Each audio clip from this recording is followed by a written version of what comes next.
Hi guys, my name is Jessie Gamolka and my team is Andrea Torres and Efren Barajas. Today we're going to be teaching a lesson on influence of an influencer and we will be teaching it to 7th graders. This lesson is really relevant to the students because it's not just interesting in general, but it really pertains directly to the students. So it's very engaging. If you want to follow along with us during this lesson, you can scan this QR code and you can follow us along on our Google Doc. So like I stated before, we're teaching 7th graders. Our key objectives for this lesson, the students will be able to articulate the key idea and details of a text using academic vocabulary and simple present tense verbs. The students will be able to state an opinion with a peer surrounding influencer culture. The students will be able to formulate pre-reading questions using appropriate question structure.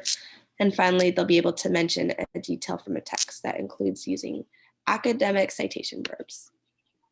And here are standards right here. They'll be able to have collaborative exchanging information and ideas with others through oral collaborative discussions on a range of social and academic topics, collaborative interacting with others in written English in various communicative forms. And they're going to be able to cite pieces of textual evidence to support analysis of what the text says explicitly, as well as inferences drawn from the text.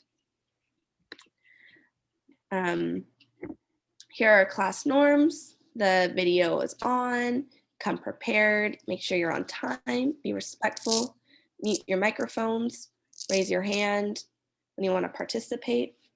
And before we even watch these videos, I just want to let you know that we will be pre-teaching key vocabulary terms to our students. There's about 10 of them. And what we're going to do is we're going to provide them with definitions as well as pictures alongside the vocabulary so that they can have visual aid, as well as we're going to use Google Translate so that the students can listen to the words in their native language. And then afterwards we'll repeat it in English. So that will be another tool that they can use. I just want to mention that for this lesson plan, we're going to be following the structure of I do, we do, and you do.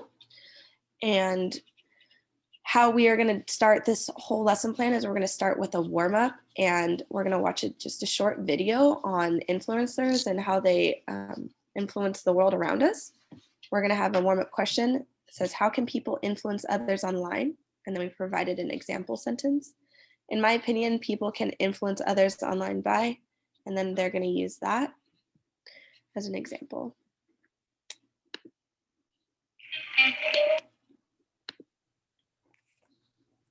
Okay, hi everyone, my name is Andrea Torres. And before we get started and back into our lesson plan, I want to just talk about the program that we're going to be used to present our whole lesson. This is dedicated to distance learning, so we will be using Pear Deck, and Pear Deck is a Google Slides extension that creates an interactive presentation where students can respond in real time by responding directly on a copy of the slides. No extra work is needed from the student to save or submit, as all responses are added and recorded immediately. Pear Deck allows students to respond in diverse ways, such as drawings, text, choice, voice, and matching. This application also provides text-to-speech tools. So on the slide right now, we are seeing the icon, the immersive reader icon, and this will be present throughout the whole presentation, the whole lesson. And once students click this, all the words on the slide will be read to them aloud. So we want to give them as many supports as we can, reading and writing. Next slide. Okay, and now we're getting into the I do. So we did the do now, which was the warm up. Now we're heading into the I do. And here we're reviewing or previewing essential knowledge or academic vocabulary needed for the lesson. An example of this is in my script, it would be, in the last class, we discussed the word influence and how it was used differently. It could be a noun, which means a thing, or a verb, which means an action. So the teacher will tap into students' prior knowledge of the topic of influencers by having them complete the K in a partner share for a KWL chart before a teacher-led think aloud that reveals how to identify key details of an influencer article. Students will then add what they learned after the think aloud / read aloud and what they want to learn. So this will all happen through Pear Deck and through opportunities to pair share. And next slide.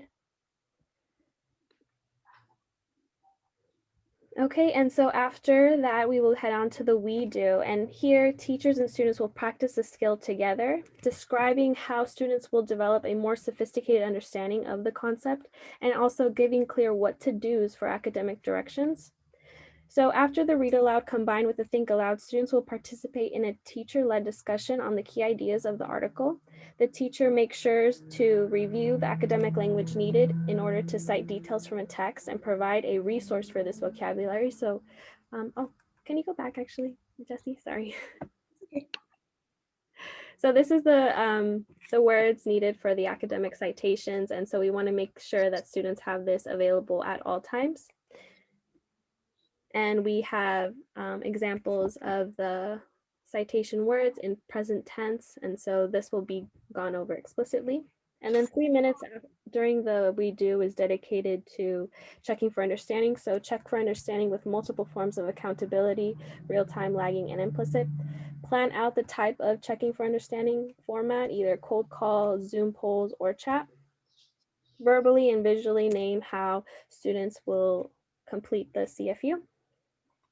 And basically you want students to, in their own words, restate what I mean by a key idea and how is a key idea different from the details. Next slide. Okay, and so after the we do, we're going to head on to the you do. This is the independent practice. So we want to release, give students a chance to solidify their understanding through independent practice and framework. So we're going to frame the independent practice in context of the lesson and clearly explain the independent work tasks, name the markers of excellence, direct students to the exact tasks in the classwork, and share on my own screen because this is dedicated to distance learning.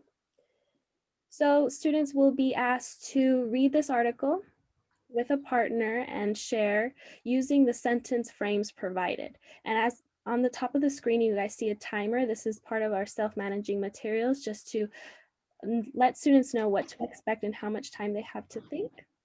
And throughout this, we'll be presenting sentence stems and frames in order to complete the assignment. Next slide. So again, here are some more questions that we're going to ask regarding the article. And again, the article is about Twitch, and it's an online streaming service platform. So again, we're relating to the experiences of the students, but we are also providing sentence frames in order to help them achieve the academic language needed. And also Immersive Reader on Pear Deck allows students to have the text read to them. Next slide. And again, this is the last and final question of the you do. And again, we're providing the directions at the top of each slide, making sure that they have clear what to do directions, and also sentence frames that does not change.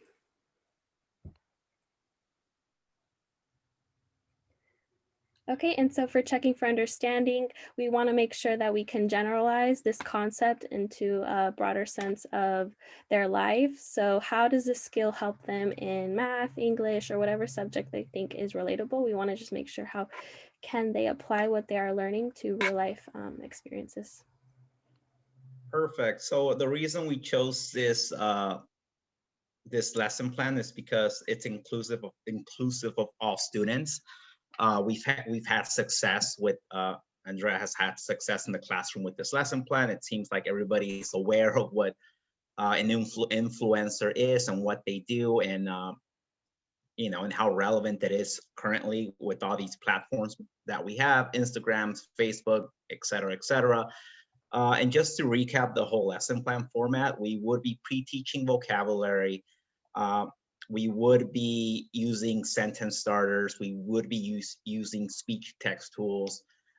We would be helping out with essay writing structure to support all students. We would be adapting material to their native language. I think I mentioned sentence frames. We would be adding subtitles to the YouTube videos in order to make it easier for them to pick up the information, to retain the information. We're going to use the KWL charts at multiple times during our lesson plan, in the beginning and at the very end as well. And we are going to be grouping students with different partners and providing them enough opportunities to interact with their peers. Like we already went over the activity sequence.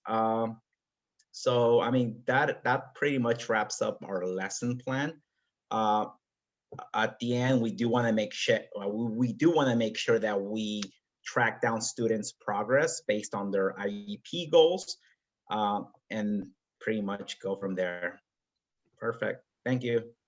Yeah, and the exit ticket is our final assessment. So the very last slide, it tracks the student progress for this lesson alone.